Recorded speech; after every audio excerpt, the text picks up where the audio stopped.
सकाळी गॅलरीत आले तर माझ्या गुलाबाच्या झाडांना छान फुलं आलेली होती आणि आता तर रोज एक कृष्णकमळ ही माझ्या गॅलरीत उमलायला लागलंय.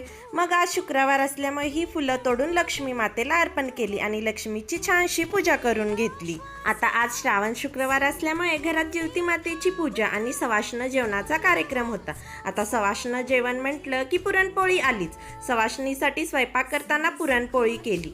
खरं सांगायचं तर मला पुरणपोळी नेहमीच छान जमते असं नाही, पण आज मात्र काय सांगू, पुरणपोळ्या एकदम मस्त झालत्या. आता श्रावणातला शुक्रवार म्हणजे जिवती मातेची पूजा करण्याचा आणि मुलांच्या सुख आरोग्यासाठी प्रार्थना करण्याचा खास दिवस. मग मी संध्याकाळी जिवती मातेची कथा वाचली, आरती केली आणि मग माझ्या मुलीचं औक्षण केलं. आमच्याकडे या दिवशी पुरणाचे दिवे करून मुलांना ओवाळण्याची पद्धत आहे, त्यामुळे माझ्या लेकीचेही दिव्याने औक्षण केले.